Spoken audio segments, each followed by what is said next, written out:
Hello student, this is Ankita Sharma. You are watching my YouTube channel. Next question number 9 है। Ramesh trial balance as on 31 March 2025 given the following information. और आपको heads of account में ये investment given है, उसका rate of interest, debit and credit given है। Debit में investment क्योंकि ये सेट है, इंटरेस्ट रिसीव इसकी इनकम होती है, 45,000 की क्रेडिट साइड में शो है। ठीक है, तो आपको जो इसमें निकालना है वो शो करना है कि show how the above item will be shown in the profit and loss. तो क्या प्रॉफिट एंड लॉस में आएगा कि क्या बैलेंस शीट में आएगा वो आपको निकालना है। ठीक है, तो फर्स्ट ऑफ ऑल स्टूडेंट हम क्या करेंगे, इंटरेस्ट ऑन इन्वेस्टमेंट को कैलकुलेट करेंगे कि पूरे साल का कितना बनता। तो 5 लाख पे हमने क्या लिखेंगे, 10%।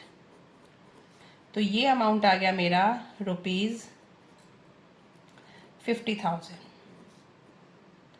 50,000 का मेरा इंटरेस्ट ऑन इन्वेस्टमेंट पूरे साल का ये बनता, लेकिन इंटरेस्ट रिसीव कितना दिख रहा है, 45,000।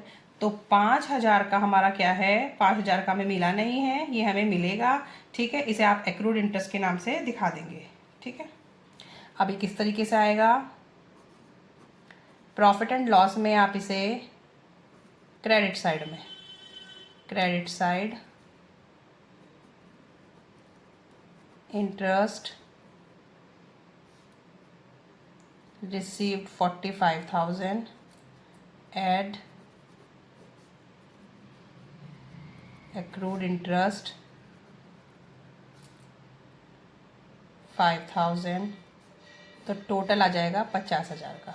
ठीक है, ये टोटल 50,000 हमें कहाँ दिखाने हैं, ये हमें P&L के क्रेडिट साइड में, मैंने ये शॉर्ट करके लिख दिया है, फॉर्मेट नहीं प्रिपेयर किया। तो क्योंकि इनकम है तो इनकम हमारी क्रेडिट साइड में आएगी, 45,000 ये हैं और 5,000 के आपके जो भी रिसीव नहीं हुए, क्योंकि पूरे साल का अमाउंट कितना, 50,000। 50 में से 45 गए तो कितने, 5,000। 5,000 का भी एक्रूड इंटरेस्ट है जो अभी आपको रिसीव नहीं हुआ है। अर्न तो कर ली है, इनकम अभी रिसीव नहीं हुआ। अब बैलेंस शीट में किस तरीके से शो करेंगे, बैलेंस शीट में आपके असेट साइड में, asset side only accrued interest 5,000, बस ये अमाउंट आएगा। ठीक है, एक्रूड इंटरेस्ट 5,000 बैलेंस शीट में, क्योंकि वो इन्वेस्टमेंट की वैल्यू तो आप अलग से दिखाएंगे, लेकिन हमें बैलेंस शीट में ये इन्वेस्टमेंट का जो इंटरेस्ट है इसे किस तरीके से शो करना है, इसका ओनली 5,000 दिखाया जाएगा, बाकी 40। नेक्स्ट क्वेश्चन है क्वेश्चन नंबर 10। तो स्टार्ट करते हैं। Following is the extract of trial balance at 31 March 2025। Heads of account में इंटरेस्ट ऑन लोन गिवन है। इंटरेस्ट ऑन लोन में आपका डेबिट में 8,000 गिवन है और क्रेडिट साइड आपकी ब्लैंक है। उसके बाद लिखा है नीचे, loan of 6 lakh was taken from State Bank of India at an interest rate at 12% per annum. ये पर एनम लिख लेना स्टूडेंट यहाँ पे, per annum on 1 July 24, it was repaid on 1 अक्टूबर 24। ये अच्छा क्वेश्चन है कि आपको इसमें ट्रीटमेंट बताना है इंटरेस्ट ऑन लोन का, कि इंटरेस्ट ऑन लोन क्या ट्रीटमेंट आप इंटरेस्ट ऑन लोन का करेंगे। तो ये आपको पता होना चाहिए student, interest on loan firm के लिए क्या है, एक्सपेंस है, तो P&L के डेबिट में आएगा। लेकिन अब ये चेक करना है कि लोन कब दिया गया है, सॉरी कब लिया गया है। लोन देखो टेकन फ्रॉम 1 जुलाई और रीपे कब किया गया है, 1 अक्टूबर। तो कितने महीने का लगेगा, बस जुलाई में लिया गया, अक्टूबर में पे कर दिया गया, सेम ईयर है।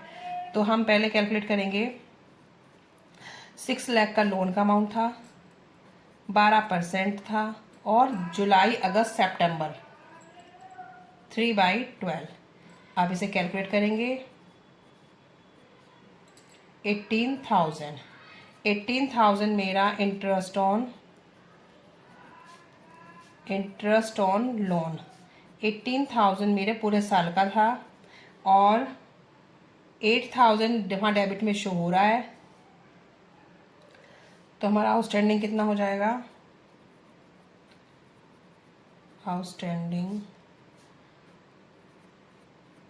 18 माइनस 8, 10,000 हो गया।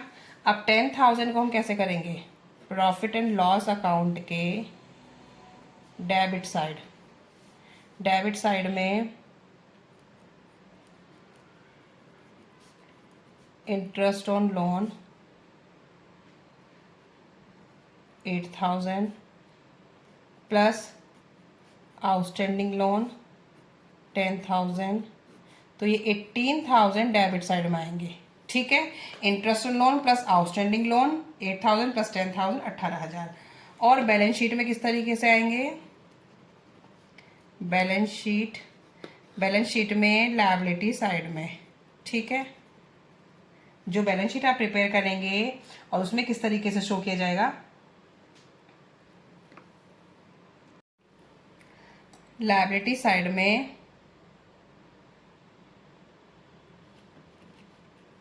आउटस्टैंडिंग इंटरेस्ट 10,000, तो ये शो किया जाएगा, ठीक है। बैंक लोन को किस तरीके से डालेंगे वो तो मैं बाद में बताऊंगी, लेकिन आउटस्टैंडिंग इंटरेस्ट 10,000 आएगा। तो याद रखना है, क्योंकि लोन कब लिया गया था? जुलाई में, रीपे कर दिया 1 अक्टूबर को, तो 3 महीने का आपको निकालना था। तो 6 लाख का 12% 3 महीने कितना था? 18,000। तो 8,000 आपको ऑलरेडी डेबिट कर रखा है। तो इंटरेस्ट ऑन लोन 18,000 का हमारा पूरे साल का है। आउटस्टैंडिंग हमें कैलकुलेट करना है, 18 में से 8 गए 10,000 का आपका आ गया outstanding. Profit and loss account में डेबिट साइड में interest on loan plus outstanding loan 18,000, और बैलेंस शीट में लायबिलिटी साइड में आउटस्टैंडिंग इंटरेस्ट 10,000। इस तरीके से आपको शो करना है, ठीक है।